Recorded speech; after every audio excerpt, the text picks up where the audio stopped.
Film ini dimulai saat suasana di sebuah konferensi kerjasama antar negara Korea Selatan dengan Cina. Tampak seorang wanita penerjemah di sana yang bernama Park Sung-yi. Saat waktu istirahat, tiba-tiba Sung-yi menerima panggilan dari seseorang bernama Jong-bae. Jong-bae berkata bahwa dia sudah menemukan orang itu. 저기 너 지금 행사 안 끝났어? 끝난 데라도 빨리 와 빨리 알았지? Dengan segera, Sung-yi berangkat untuk kembali ke Korea. Sung-yi ternyata sudah mencari seseorang selama 10 tahun lamanya. Siapakah orang tersebut? 10년을 넘게 한 사람을 찾아 헤맸다. 오늘 그 사람을 만나러 간다. Latar waktu dibawa kembali ke Incheon tahun 1993. Terlihat dua orang penagih hutang sedang mondar-mandir mencari seorang peminjam yang akan ditagih hutangnya. Dua pria itu adalah Park Do-suk dan Jong-bae. Setelah lama berkeliling, akhirnya mereka berhasil menemukan wanita peminjam itu yang bernama Myung-jae. Saat itu Myung-jae bersama anak perempuannya berusaha kabur dari sana, tapi berhasil diberhentikan oleh Do-suk. 봐봐. 2달치나 밀렸어. Myung-jae memohon kepada mereka untuk diberikan keringanan karena ia tidak bisa membayar uang tersebut karena suaminya sudah meninggal. Akhirnya Do-suk bersedia memberikan keringanan untuk Myung-jae. Tapi sebagai gantinya, Do-suk mengambil anak perempuannya untuk dijadikan sebagai jaminan. Dan Myung-jae harus membayar hutangnya sebesar 750.000 won besok. 뭐 여기 있네.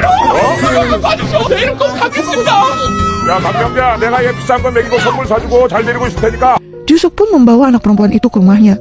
Anak itu bernama Sung-yi. Sung-yi benar-benar sedih karena harus berpisah dengan ibunya.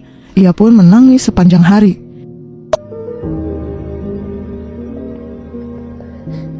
Di tempat lain, Myung-jae berusaha untuk mencari peminjam uang. Ia pergi ke tempat kerja suaminya dan meminta bayaran kepada mantan bos suaminya. Pria itu mengatakan bahwa dia sudah membayar suaminya dan mengancam akan melaporkan Myung-jae yang adalah seorang imigran ilegal. 네, 꼭 가겠습니다. 나가. 방해하지 말고 가. Karena putus asa, akhirnya Myung-jae menghubungi seseorang untuk meminta pinjaman uang. 아무도 없습니다. 내가 얘기하지 않았니? Orang tersebut bersedia meminjamkan uang padanya. Tapi tanpa ia sadari, ternyata seseorang memperhatikannya saat sedang menelpon. Orang tersebut pun melaporkan Myung-jae ke polisi. Saat hendak keluar dari wartel, betapa terkejutnya Myung-jae karena dua orang polisi sudah berdiri di sana dan kemudian menangkapnya.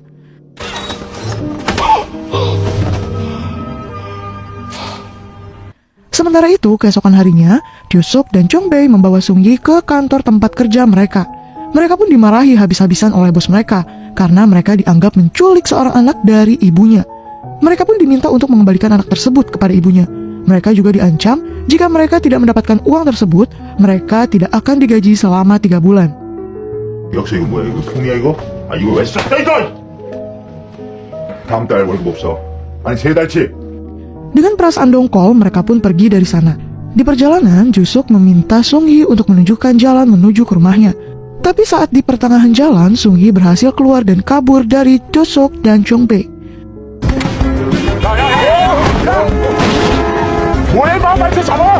Sung-yi berusaha lari sekuat tenaga hingga sebelah sepatunya terlepas di tengah jalan.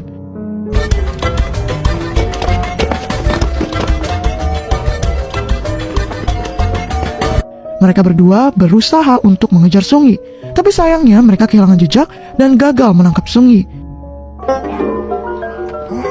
아 도대체 어디 간 거야? Karena gagal, Do-suk dan Jong-bae pun memutuskan untuk kembali ke rumah mereka. Keesokan harinya, Do-suk dipanggil ke kantor polisi karena dia pernah berhubungan dengan Myung-jae. Hari itu, Myung-jae akan dideportasi ke China karena dia adalah seorang imigran ilegal. 안 그래도 집에 가봤는데 아무도 없던데요. 아무도 없어요? 예. Sebelum dideportasi, Myung-jae diberi kesempatan untuk bicara dengan Do-suk.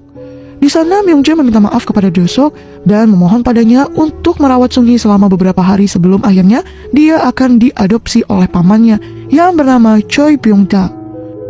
여기 전화번호.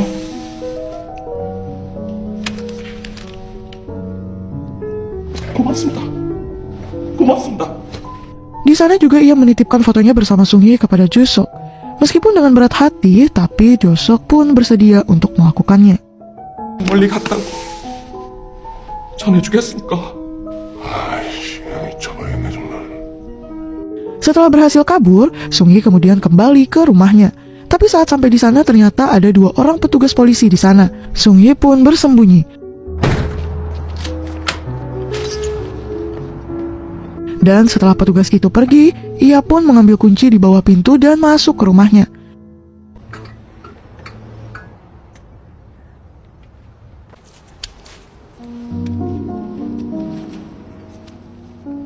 Karena lapar, Sung Yi mencari makanan dan yang tersisa hanyalah sepotong roti dan sekotak susu.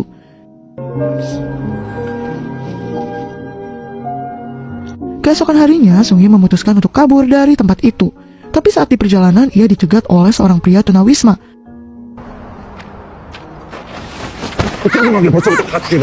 Tapi untungnya dia berhasil diselamatkan oleh Josok.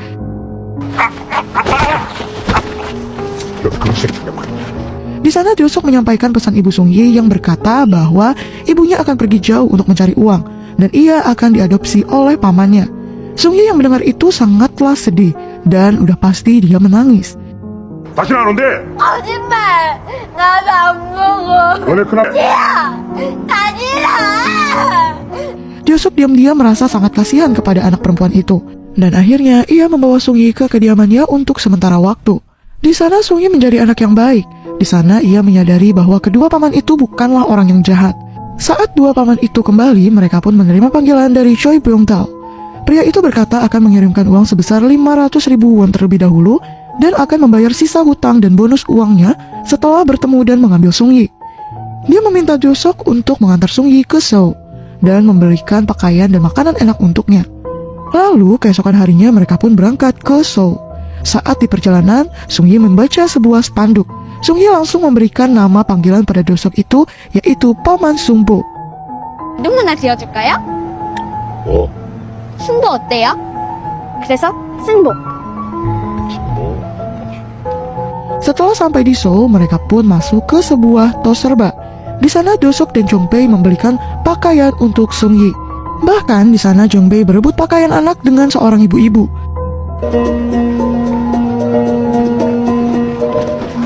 Setelah berbelanja, mereka makan bingsu. Lalu di sana Sung Yi mengungkapkan bahwa ia ingin menonton konser Seoul Taiji. Josok pun menurutinya dan mengantar Sung Yi ke sana. Akhirnya mereka berhasil menyelinap masuk dan menonton konser itu.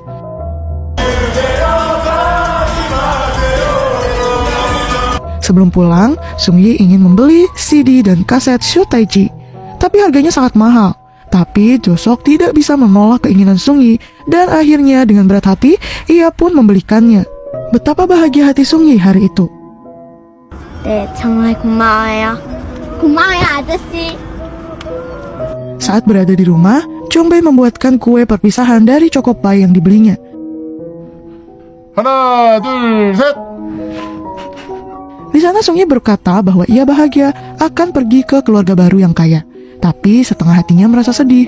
Sung Yi pun berlalu ke kamarnya. Diam-diam Paman Sungpo ternyata merasa sedih saat itu. Perlahan ia menyadari bahwa ia sangat menyayangi Sung Yi. Keesokan harinya Paman Sungpo mengantar Sung Yi untuk bertemu dengan pamannya. Saat di sana ia berpesan pada Sung Yi untuk mengirimnya pesan saat ia sudah tiba di sana. Saat Sung Yi pergi ke toilet, Paman Sungpo membelikan CD player baru untuk Sung Yi. 열어봐. 뭐예요? CD만. 고마워요, 아저씨. Tak lama kemudian seorang pria datang menghampiri mereka. Pria itu adalah Choi Byung-dal. Saat akan menyerahkan Sung Yi, Josok agak ragu karena pria itu bahkan tidak mengetahui nama Sung Yi. Tapi tugasnya harus tetap dilakukan. Byung-dal pun membayar sisa hutang Myungja dan bergegas pergi naik bis bersama Sung Yi.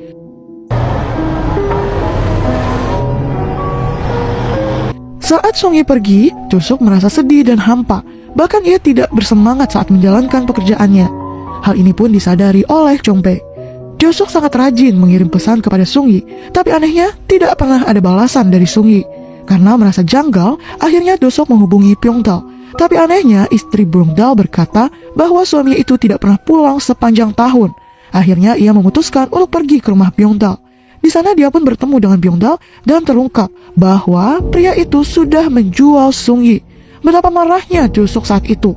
Karena emosi, Josok pun menghajar Byung-dal dan mengambil tas sekolah milik Sung Yi.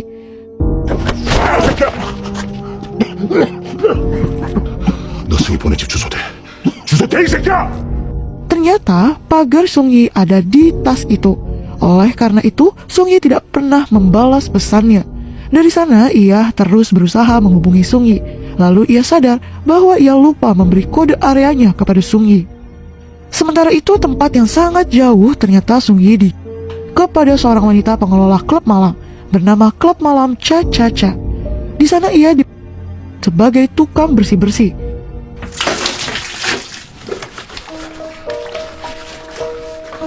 Sung-yi sangat berharap bisa bersekolah, tapi Madam Chong selalu menunda-nundanya. Suatu malam datanglah seorang pengunjung di sana.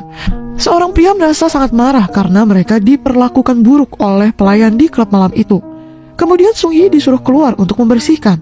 Saat itu pelanggan itu mengamuk dan melempar gelas anggur ke arah dinding, dan pecahan kaca itu tak sengaja melukai wajah Sung-yi. 조금만 이따 데리고 올게요. 지금 데리고 오라고, 지금! 일어나봐. Sung-yi menangis hebat, lalu wajahnya diobati dengan obat merah dan dibalut seadanya oleh Madam Chong. Malam itu Sung-yi mencoba menghubungi Josok, tapi sayangnya selalu salah sambung. Hingga akhirnya setelah mengetahui kode area Josok, Sung-yi pun berhasil menghubunginya dan menyebutkan alamat lengkap klub malam itu. Betapa sakit hati Josok mendengar tangisan Sung-yi di seberang telepon. Lalu ia pun bergegas pergi ke Busan bersama Chong-pei. Sampai di sana, betapa terkejutnya Josok melihat wajah Sung-yi yang terluka. 승희야, Josok pun menghancurkan jendela dan mengambil Sung-yi dari sana. 숨지 마. Karena mendengar keributan, Madam Chong akhirnya keluar dan memarahi Josok. Tapi Josok yang marah besar langsung mencekik dan mengancam wanita itu. Josok bertanya berapa banyak yang wanita itu bayar untuk membeli Sung-yi. Madam Chong berkata bahwa ia membeli Sung-yi seharga 4 juta won. Josok pun memberikan kartu namanya dan menyuruh Madam Chong mengirim nomor rekeningnya agar ia bisa mengganti uangnya dan membawa Sung-yi dari sana.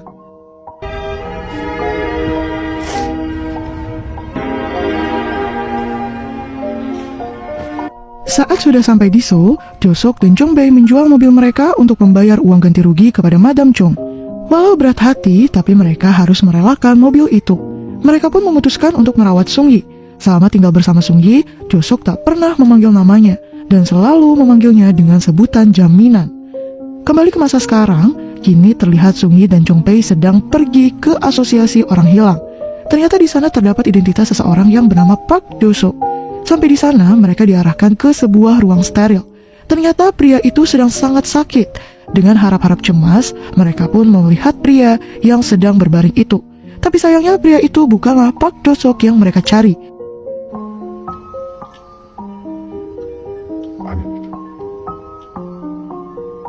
Tapi mereka tidak putus asa. Mereka pergi ke kantor polisi untuk mencari informasi tentang Josok. Tapi sayangnya hasilnya tetap nihil. Mereka pun hampir putus asa dalam mencari keberadaannya.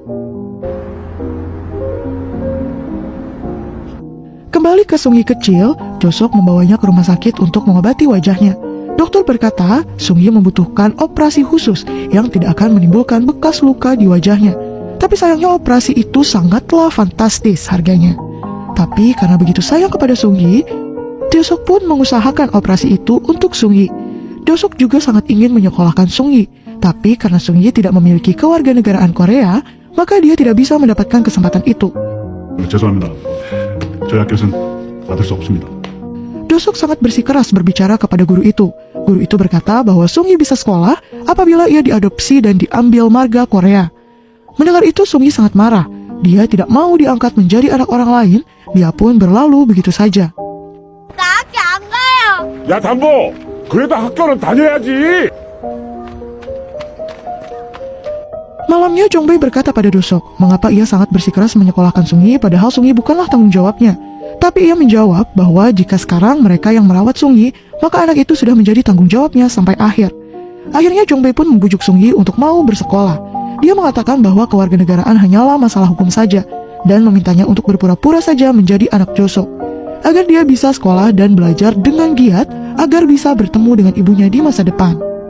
Awalnya Sung-yi ragu karena takut ibunya akan sangat marah jika dia diadopsi, tapi akhirnya dia pun menyetujuinya.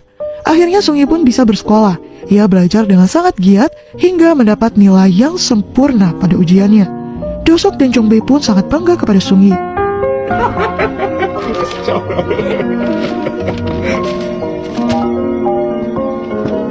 Hari demi hari pun berlalu. Tak terasa Sung Yi pun tumbuh menjadi gadis remaja yang cantik.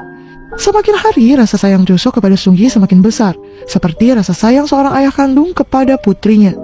Suatu hari ibu Sung Yi datang ke Korea untuk menemui Sung Yi, tapi sayangnya Sung Yi sudah tidak mengingatnya lagi.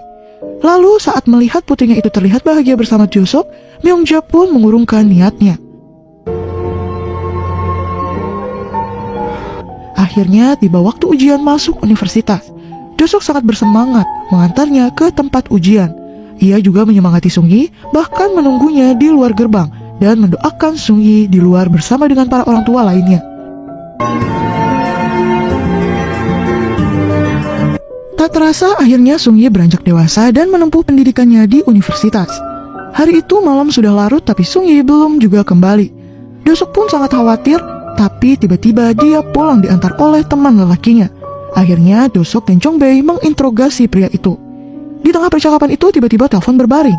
Ternyata panggilan itu dari nenek Sung Yi di China. Neneknya mengatakan bahwa ibu Sung Yi sedang sakit keras dan ingin bertemu dengan Sung Yi. 많이 아픕니다, 명자가. 예? Akhirnya Do-sok mengantar Sung Yi ke China untuk bertemu dengan ibunya. Sesampainya di sana, ia disambut oleh neneknya dan bertemu dengan ibunya. Myung-ja tampak sangat pucat. Betapa terharunya Myung-ja saat bertemu dengan Sung Yi yang kini sudah dewasa. Akhirnya mereka bisa bertemu lagi setelah bertahun-tahun.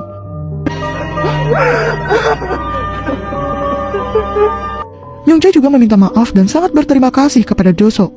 Do-sok meminta Myung-ja untuk datang di hari wisuda Sung Yi. Tapi itu sangat sulit bagi Myung-ja, karena waktunya sudah tidak lama lagi. Saat itu Myung-ja meminta bantuan Do-sok untuk mempertemukan Sung Yi dengan ayah kandungnya. Do-sok merasa kaget, karena ternyata ayah Sung Yi masih hidup. 아이 죽었습니다. 사실은 살아있습니다. Malamnya mereka menginap di sana, dan keesokan harinya Do-sok beserta Sung Yi berpamitan untuk kembali ke Korea. Ternyata di sana Sung Yi meninggalkan kenang-kenangan untuk ibunya yang berupa kertas ujian dan foto lama mereka. Myung-ja benar-benar sangat terharu saat menerimanya.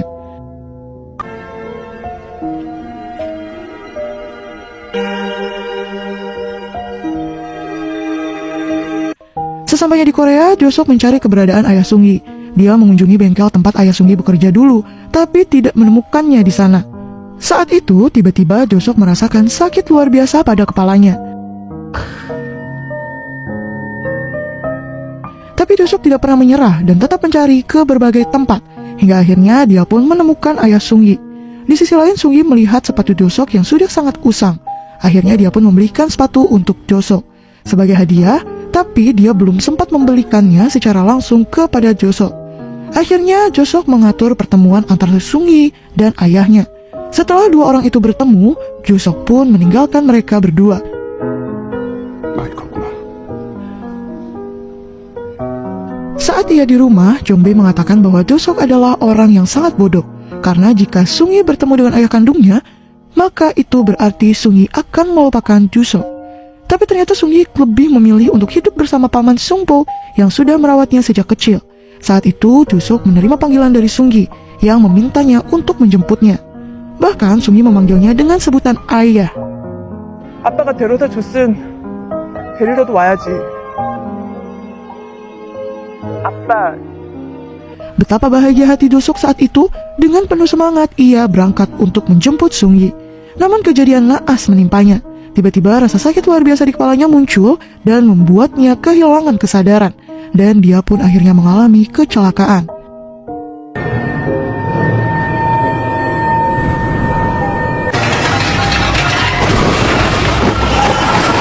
Di tempat lain, Sung Yi menunggu paman Sung Po untuk datang menjemputnya. Tapi sayangnya, hal itu tidak pernah terjadi sejak hari itu. Dan saat itu, Do-sok menghilang dan tidak pernah kembali. Latar waktu kembali ke masa sekarang. Sung Yi dan Jong Bae yang sudah hampir putus asa mencari keberadaan Do-sok dan akhirnya kembali ke kantor polisi. Di sana Sung Yi meminta polisi untuk mencari identitas bernama Park Sung Po. Dan benar saja, polisi pun menemukan informasi mengenai keberadaan Park Sung Po. 박승보 씨라고 용인에 있는 현재 임원이 계시네요. 확실치는 않지만 Mereka Mereka diarahkan ke panti jompo Yong-in bersaudara. Pengelola tempat itu berkata bahwa pria yang bernama Sung-po itu ditemukan dalam kecelakaan motor. Lalu mereka pun diantarkan menuju sebuah ruangan khusus. Saat mereka masuk ke sana, tanpa disadari air mata mereka pun menetes saat menemui pria itu.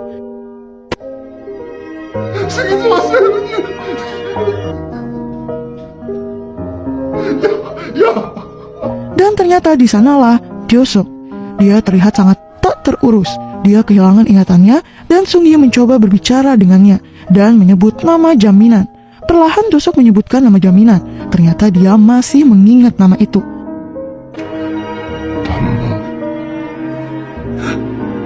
Ternyata dia masih menyimpan CD player milik Sung-yi dulu. Di sana Sung-yi memberikan hadiah sepatu yang belum sempat ia berikan dulu. Betapa terkejutnya Sung-yi melihat sebuah buku tabungan yang semua isinya adalah simpanan uang untuk Sung-yi. Sung-yi benar-benar merasa terharu. Lalu dia pun memeluk paman Sung-po-nya dan mengatakan bahwa paman Sung-po adalah jaminannya mulai sekarang. Dia juga memanggilnya dengan sebutan ayah.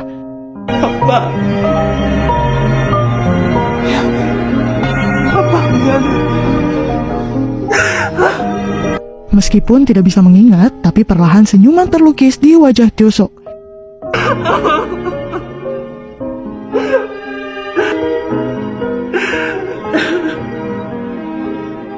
Di akhir film diceritakan mengapa Sung-yi disebut jaminan oleh Kyo-sok, karena jaminan dianggap sebagai harta oleh Kyo-sok. Karena Sung-yi adalah harta berharga yang dimiliki oleh Kyo-sok. 역시 담보야! Dari film ini ada pelajaran yang bisa kita petik, bahwa hutang itu harus dibayar, sekecil apapun nominalnya. Di sini kita juga diajarkan untuk jangan menilai sifat seseorang hanya dari pekerjaan orang tersebut. Kita juga sebagai manusia tidak bisa menebak bagaimana watak manusia, karena manusia yang terlihat paling kejam pun pasti memiliki sisi lembut di dalam hatinya. Seperti Kyo-sok yang ternyata memiliki sifat lembut di hatinya dan baik hati untuk menyayangi Sung-yi seperti putri kandungnya sendiri. Padahal dia tidak memiliki ikatan apapun dengan anak itu. Selain itu, kita juga harus selalu mengingat jasa orang yang sudah merawat kita sedari kecil dan menyayangi orang tersebut bagaimanapun kondisinya. Dan film pun selesai. Mohon maaf apabila ada kesalahan dan kekurangan dalam video ini. Terima kasih.